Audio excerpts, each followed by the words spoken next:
Hey there, ladies and gentlemen. Hello. I'm Chris Brown. Will, and we're here for another great episode of A-Star Anime. I know it's probably been a long time since I saw anything, but hey, yeah, it takes time through the holiday seasons to kind of get some of this worked out. But, yeah, what can we do? Since we are now back in prime condition, we decided to go back and get started and finish up Medaka Box, as we're now in the second, going into our third quarter of 12 episode season 1. So we are now on episodes 7 through 9, and things have gotten quite interesting. So let's get started with episode 7. Starts things off where we're introduced a little more to our new treasurer, Kikajima, who was in the previous episodes the swim team leader who was trying to get more money out of the treasury for her sports team, who is then convinced to actually join the student council as the treasurer, since she seems to be able to count money and deals with money a lot on her own time. Who's a better person? However, at the beginning of this episode, Kikajima and Hideyoshi are literally in the student council office by themselves, doing absolutely nothing, and it's awkward as hell. So, throughout the entire episode, it's whether or not who's going to break the ice, how they're going to break the ice, never know what to do, sexual harassment lawsuits. It's like... Wait, what? Oh. Yeah, you remember that. So, let me back up just a little bit. At the beginning of this episode, it starts off with him going to the student council room and opening the door to a similar scene. But instead of the president, Medaka, in the nude, it's Kikajima. Nude? She was just... In her underwear, it might as well be nude. And by their standards of the show. Okay, I'll give you that one. So, she determines that she needs compensation and demands it. Charge them 50 yen. No. That was the sexual harassment lawsuit. She charged her initially for the nudity for $750.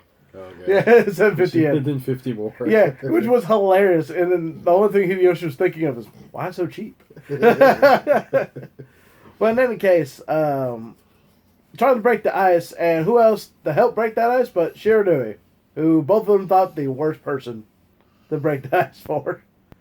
But it turns out to kind of work, but not to the effect that Hideyoshi or Kikajima was looking for. At what point when Kikajima expressed her love and basically weirdness ensued even further? Further, yep. As she confesses her love to Hideyoshi randomly, out of pure desperation to make things work. And then, the next scene, you see Medaka and Akune. Akune? It's Akune. Okay, Akune walking down the hall, and then they open the door. And he's trying to fight off Kikajima, but and his hand's over her mouth, and he's trying to go, but it still doesn't look quite right. Right, and Medaka's like, there's a time and place for everything. And my thought process was like, you are the last person to say that sentence. And Akune chimed in with I was I understand the way you two feel each other, but this is hardly the appropriate place for it. I was like, what? It was greatness. Well, that was only part 1 of the episode. As we get to part 2, when a student of the art club is looking for a model for some inspiration, and he decides to ask student council.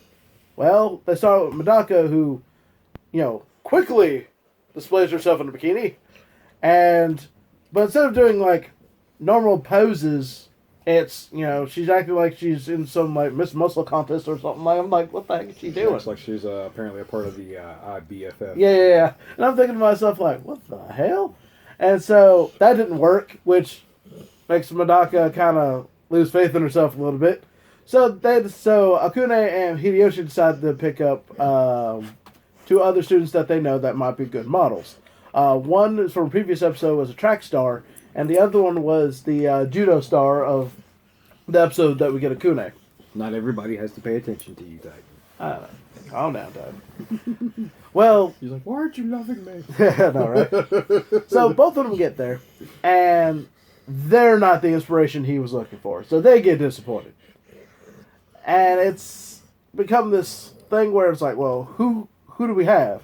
And even Kikujima's not even somebody that he's working on.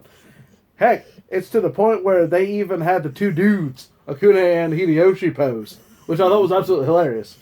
He draws it, and then he's just like, nope. It's like, that's not it. It's like, yes, just spur this video. It's like 5 seconds, like about 2 seconds. It's like, draws like, no, nah, that's not it. And who else to show up? You guessed it, Shiranui. He picks the lowly of the group to paint, his inspiration. And it was to the point where all the other girls were like, we lost? And like, they were so depressed about it. And it was hilarious. And she's like, Shiranui's like, I don't know what happened, but I think I won. Then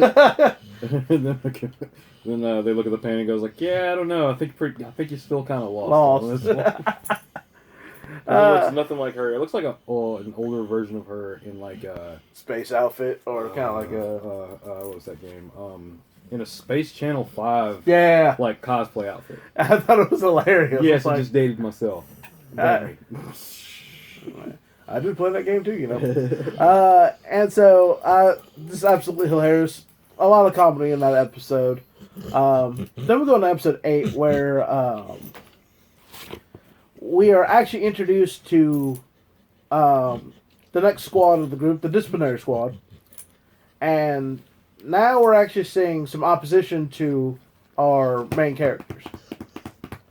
And the first character we meet, she happens to be probably the most ruthless and the more morality of the group.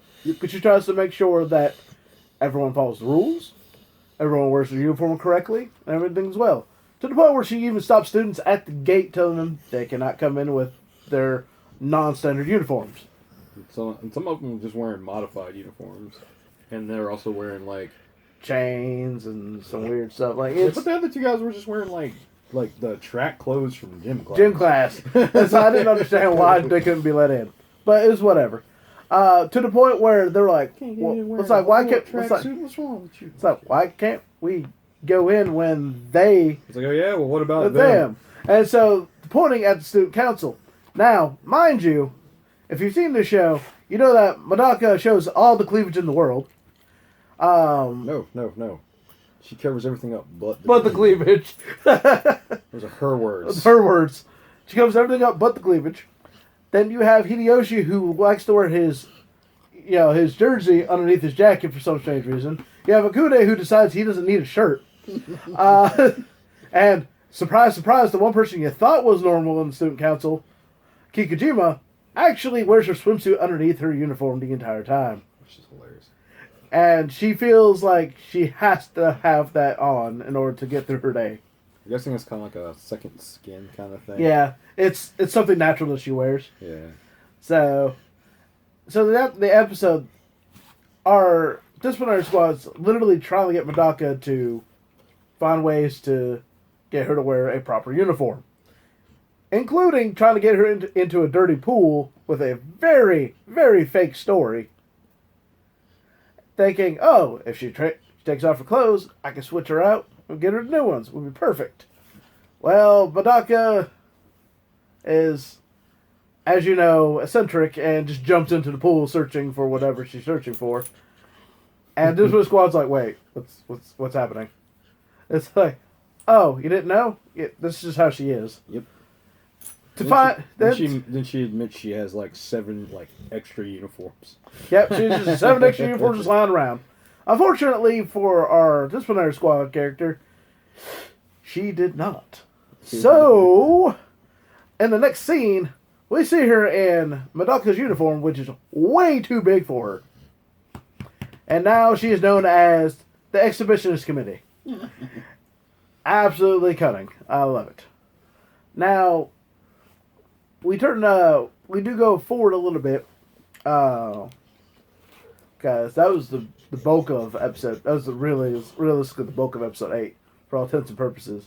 I'm trying to remember the second half of that one, but I can't remember if there was anything. No, because that was pretty much the episode. It was her. That was pretty much the episode. Yeah. And, Huh.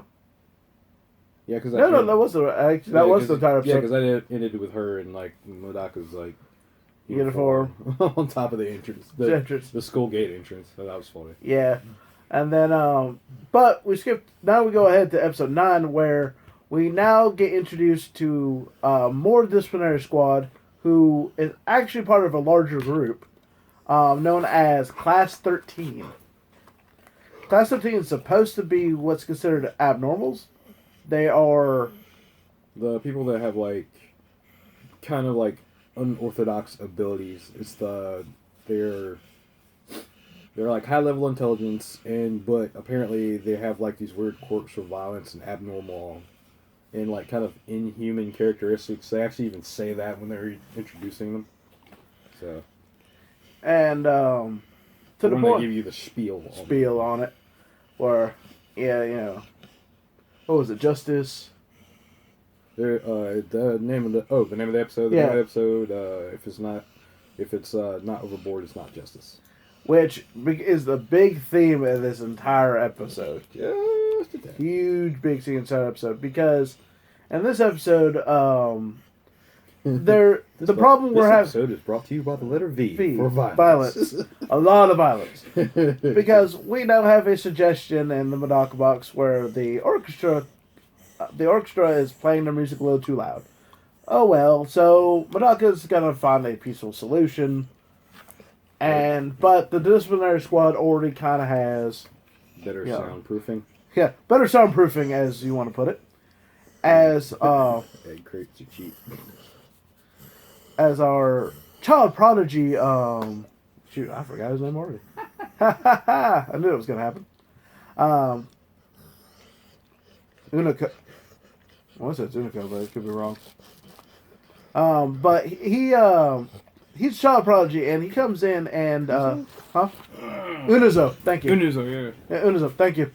And he turns out to be quite the violent character. So he shows, well, as he tells the orchestra, hey, we need to, solve this problem, by any means necessary. The leader of the orchestra group, or who we assume is the leader, comes up and, tries to talk and, tries to play the buddy character with Unuzo. And turns out that is the incorrect answer to solving this problem. By the time Medaka gets there, the entire band room is completely destroyed. Yeah, you don't see what happens to the rest of the band, but there's like 3 female members just cowering in the corner. And everyone else is just gone. There's holes everywhere, dents, like something doesn't feel right, like it's just a mess. Kuzo's covered in blood. Yeah, he's covered in blood. He's like, oh, sweet. As another member of the display squad comes in and says, oh, you brought me towels. Sweet, thank you. I know, I always know it's going to get bloody, and I always forget a towel. So I'm thinking to myself, like, what? And this is where the oppositions between Medaka and Unuzo come into play. Because she knows there's always a peaceful solution. No need for violence. However, buddy, calm down. However, Unuzo believes, no, if it's not overkill, it's not justice. You have to go over the top. You gotta keep people in line by making, following the rules and showing a bit of violence, showing a bit of pressure. With that being said, get some water, Medaka feels otherwise and proceeds to be an opposing force. He attacks her with some unknown attack, almost as if like he's throwing something at her, but there's nothing there but air. However, she takes the hits like champ and refuses to fight back because, as far as she's concerned, nothing wrong. She's done nothing wrong. Why should I fight back? Or why should I dodge? Why should I dodge? I have no reason to fight. He's basically hitting her. He's just saying like, and she's just taking hits like champ, and just standing back up like, I have no reason to move. It's like, you have no reason to attack me, so I have no reason to dodge. Unfortunately, the other members of Unit 13 and the disciplinary squad are actually after the other members of the student council. Medaka is not too thrilled with this answer and proceeds to come to the rescue, I guess you want to put it that way, in high fashion. More like interception? Interception, yeah. That's fair. Because as cool as she is for, as cool as she is athletically, she moved pretty quick. To the point where she just literally leaves after images wherever she runs. In fact, this entire episode has a running joke through it the entire time.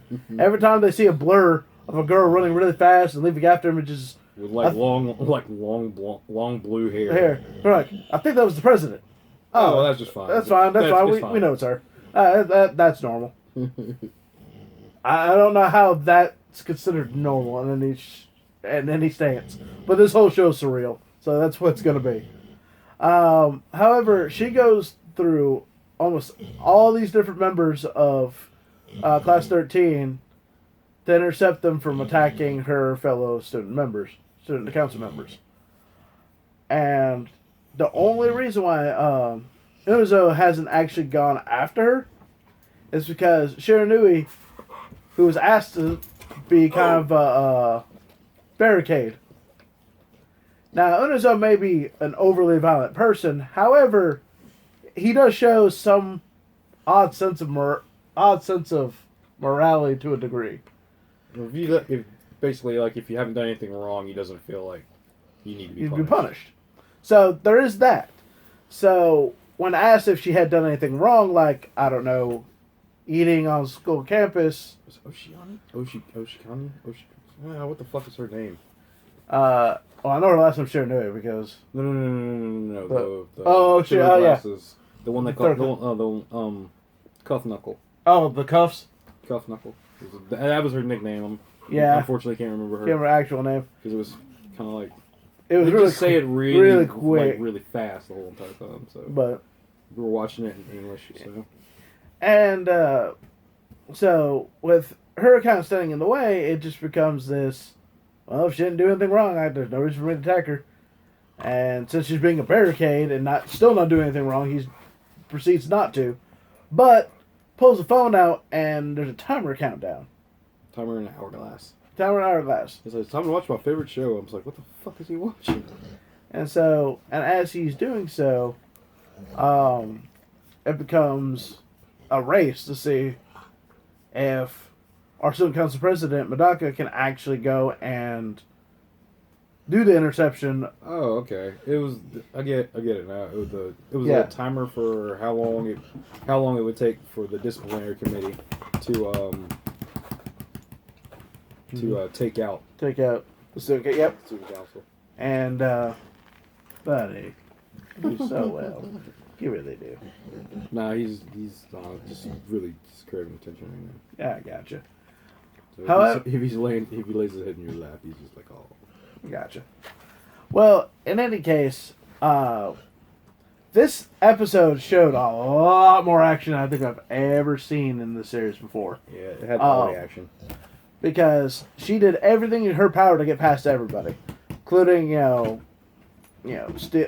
taking out the guy with the claws, and stealing his claws to try to climb up a building. Yeah, the giant bacon claws. bacon claws. And then, buddy. It's not knocking us out of shot, so. Yeah. It's just sliding over. That's fine. Just want to make sure. Weep. There we go. Yeah, you don't need to be in it. It's all me. So. Yes. All of me. Alright, anyways. But, through all of this, it becomes a race at the end where Hideyoshi looks like he's probably going to get got. It's almost that time. It's about there. It's crunch. Like, we're seeing seconds on the clock. And at the nick of time, we're left with a cliffhanger as Medaka busts through the door, grabs these chains that are coming out of... That I don't know if they gave her No, a they name. actually didn't give her a name. No, they didn't give her a name. And I think I'd probably wait until the next, next episode, where he grabs the chains of one of the Demolition Squad members and just breaks them in her hand. And I thought to myself, like, okay, Deadly biceps. what's gonna happen? I'm sorry, the deadly biceps. Deadly biceps, yeah. So we're left on the cliffhanger of like, what's gonna happen? Is there gonna be more action, more violence? What's actually gonna happen? And we're just left in the wake. Now, overall, these last few episodes have been very comedic. Very. And except for like maybe the last episode that we watched was less comedic. Comedic to an extent, and then it came to all seriousness because people's livelihoods kind of on the line.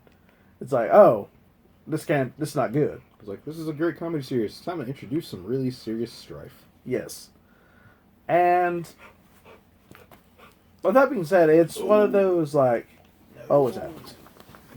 Always happens. So with that being said, it's just one of those. It's one of those episodes where you're sitting there thinking, okay, we've had our comedy, we've had our fun, we've introduced quite a bit of characters now. Let's show that there's some opposition, some real opposition to our student council. Because before we didn't have, we had some opposition, but nothing that was serious that Medaka and the crew couldn't handle. Yeah. This is something where, someone of Medaka's caliber has to be present in order to really solve this problem. Because if not, most of the other characters would be taken out and be done with. Because none of them are really fighters except for maybe Hideyoshi. So, there's that. I mean, what's your take on these last few episodes? I like them a lot. I kind of am a big fan of the strife that was introduced. Yes. That gives it a more serious tone, but you can still tell it's going to be more of a comedic show. So. I agree. Actually, now I remember the rest of episode 8. It was the part where they get handcuffed together. Yeah, that's what it was. The metal wood duo. The metal wood. That was hilarious. The metal wood. Oh no, it's the metal wood duo. And they come out to attack, and Hideyoshi and Medaka take him out with relative ease. And all you hear Hideyoshi goes, "I heard metal shatter." I'm just gonna ignore that. I'm just gonna choose to not be embarrassed by that. Which was hilarious because at the end of the episode, after being tied together by these handcuffs, you find out, wait, she's able to shatter a metal bat. Why didn't you just break the handcuffs? It's like, oh, so I can break them? I was like, really? I was like, and literally that's how the episode ends. She's like, oh, I thought these were important to you. Episode ends. Credits. I was like, what the? All that. At least she took in the sentimental value part of it, I guess. To an extent. To an extent. Medaka, as smart as she is, she's probably the biggest airhead in the episode, other than Shiranui. Yeah, I'll agree with that. And because Shiranui is the biggest airhead in the world. Now, but she has a mean streak. Oh, yes, she does. Actually, it becomes apparent in episode 9. I left this out. I left this out of it because at the moment it's not really playing a huge part in the series. Oh, there's also the part in scene 7 where she was making fun of the kiss that was had between Medaka and the treasurer. Kikijima. Mm-hmm. And it was just funny because she had this huge blown up picture of them kissing, and then she explains how she had it had it like she took over 300 photos at various different angles and even had a T-shirt with the picture on it. But I was like, where the heck is she getting this stuff? But Shiranui is kind of funny, and the reason I didn't bring up her mean streak was because at the moment it kind of plays a very small portion of episode 9, but I'm sure it might come up later in the series. And you kind of see flashes of it from time to time. And she has this very antagonistic dislike for our main character Medaka. And she makes it very apparent. Very apparent. To the point where Medaka actually wants her to be the vice president of the student council. And of course, she refuses, but it's still that I don't like you, you don't like me, And it's just like, where's this animosity coming from? And has yet to really be fully explained. It just, oh, Sorry if you're going to be hearing snoring. apparently. And so, that I'm sure is going to pull up later, but right now we don't have much going off of it. But I think the fact that we're finally getting some competition that the student council has to deal with that's unrelated to just helping students is a huge deal. And I can't wait to see what happens from here. And I'm sure you can't either. Because we still got 3 more episodes of season 1. And I'm pretty sure we're going to hit the climax and some more comedy bits as it go along. So, you got anything to add there, Will? Nope. There's that, folks. Right now, we're saving our final verdict of the show until we're done with season 1. Then we can give you everything as a whole when we do our scoring. But for now, I'm pretty sure. Far. Give it a thumbs up. It's really worth your time. I think Shonen Jump tends to have a lot of great series that seem to go under the radar. Cause I've actually met a lot of people who actually have not seen this series, and it's actually kind of surprising how good it was. But there's a lot of people that don't realize a lot of the series that ends up, between Sentai Films, Viz Media, and everything else, like a lot of that is Shonen Jump. Or Shoujo Beat or anything of that nature. It's just that Viz Media doesn't get everything. Funimation doesn't get everything. Or they choose not to. So it's just a toss-up of where your focus is on where you're trying to find it. Now, obviously, your top dogs, like your true top dogs, like your Dragon Balls, your One Pieces, and your My Hero Academia, stuff like that risen to the top, relatively short fashion.